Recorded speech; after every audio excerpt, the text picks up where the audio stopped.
Alphonse Daudet, a renowned French author, playwright, and poet, started writing poems and stories when he was 14.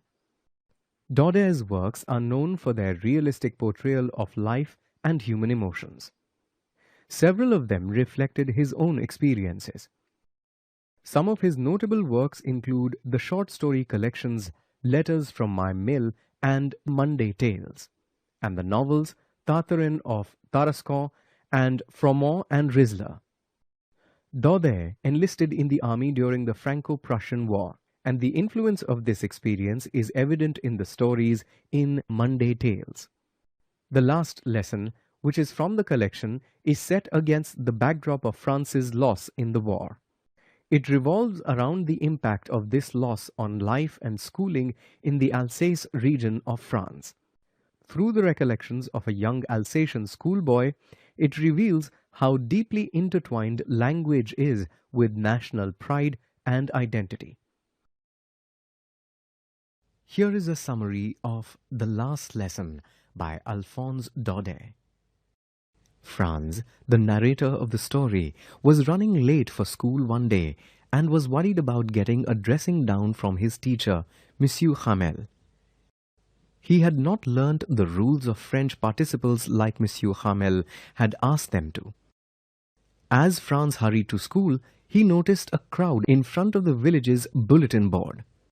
Since he was already late for school, Franz did not stop to read the news. When he reached school, Franz couldn't hear the usual bustling sounds heard at the beginning of a school day. The stillness worried Franz even more, as he had hoped to slip in unnoticed in the commotion. Franz entered the classroom embarrassed and afraid, but was surprised when Monsieur Hamel kindly asked him to take his seat. It was only after he sat down that Franz noticed that Monsieur Hamel was dressed in clothes that he wore only on important days like inspection or prize days.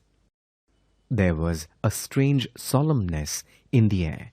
What surprised Franz even more was the sight of villagers occupying the back benches that would otherwise be empty. As Franz wondered what was happening, Monsieur Hamel informed them in a grave tone that this would be their last French lesson. Since Germany took over Alsace and Lorraine after the war, it had been ordered that only German would be taught in schools. Franz was shocked by the announcement and realized why the atmosphere was so serious that day. He was filled with regret and wished he had paid more attention to his studies instead of fooling around. His books no longer felt like a nuisance, and he realized he would miss the cranky old Monsieur Hamel. Then he heard his name being called out for recitation. Completely unprepared, Franz made several errors as soon as he began and stood there feeling terribly ashamed. Again, instead of scolding Franz, Monsieur Hamel spoke about the general tendency in the village to put off learning. The Prussians could now mock them for not knowing to speak and write their own language. Monsieur Hamel went on to say how it was not just Franz's fault. Franz's parents were guilty too, for they preferred that he work on a farm or at a mill than attend school. Monsieur Hamel confessed that he himself acted irresponsibly when he gave students holidays so that he could go fishing. Monsieur Hamel then spoke about how French was the most clear and logical language, and how they must guard the language. By doing so, they would have retained at least one part of their freedom. While they continued with the lessons for the day, Franz found himself paying attention to every word that Monsieur Hamel uttered. Monsieur Hamel, too, taught with a zeal like never before. At one point, Franz looked up from his work and saw Monsieur Hamel gazing at everything as if he was trying to take a mental photograph of everything he could see. It was a deeply emotional moment for Monsieur Hamel to leave behind 40 years of hard work. Even the villagers seemed to be overcome with emotion. Finally, when the lesson ended, Monsieur Hamel stood up to speak, but words were stuck in his throat. He only managed to write "Vive la France" on the blackboard and dismissed the class with a wave of his hand. The main characters in the last lesson are Monsieur Hamel, a French teacher with 40 years of experience, and Franz, a student. Some villagers feature briefly in the story too. Click each label to learn more about the characters.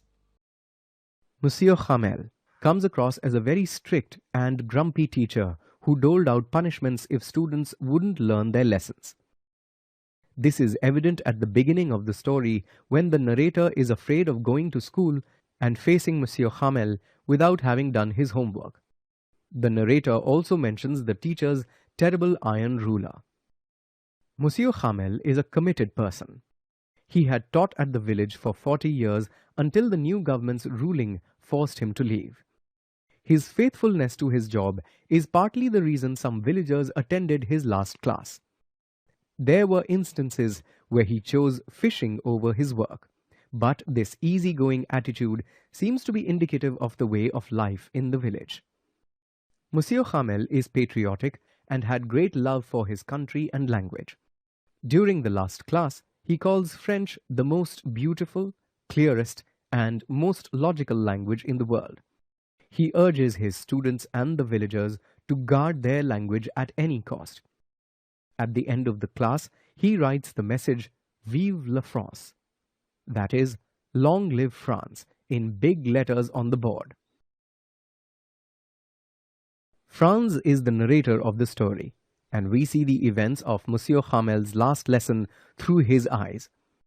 Franz comes across as a carefree individual who preferred spending his time outdoors rather than within the four walls of a classroom. He had little interest in studying and felt that his books were a nuisance. Franz is regretful when he realizes that he wasted the opportunity he had to receive a proper education. He wishes he had spent more time on his books instead of hunting for birds' eggs or sailing on the Saar River. Now let us examine the story closely. The last lesson is set around 1873 in a town in Alsace, France. Alsace, along with the neighboring Lorraine, had been annexed by Prussia after France's loss in the Franco-Prussian War. Using this setting, Daudet artfully brings out the anguish that comes with the loss of freedom. The dominant theme of the last lesson is the love for one's country and language. This is evident from everyone's response to the ruling from Berlin. Along with the children, adults too participate wholeheartedly in Monsieur Hamel's last class. In fact, everyone is extremely emotional at the thought of French no longer being a part of the school lessons. Franz regrets not having taken his French and history lessons seriously. The theme comes out most obviously from Monsieur Hamel's actions. For instance, he talks about the beauty of the French language. The copies he gives out has "France Alsace" written on them.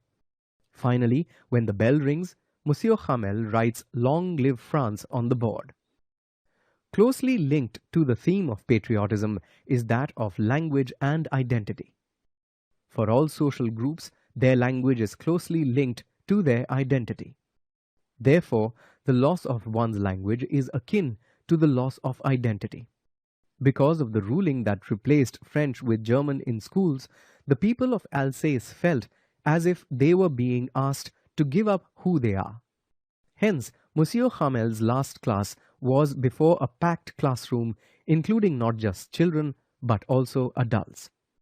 The significance of language and identity is brought out powerfully through Monsieur Hamel's comment that people have the chance of escaping enslavement if they preserve their language, for language is like a key that will help them get out of the prison. Though not the predominant theme of the story, The last lesson beautifully illustrates the importance of taking education seriously. As Monsieur Hamel puts it, the problem with Alsace was that she puts off learning till tomorrow. Parents preferred it if their children worked on farms or at mills and contributed to the household income. Children whiled time away instead of studying. Monsieur Hamel too was guilty of neglecting his duty so that he could pursue his hobby. Because they took things for granted, they were now in a situation where they were not proficient in their own language and couldn't learn it further. Thus, the story urges us to seize the opportunity to learn when we have it.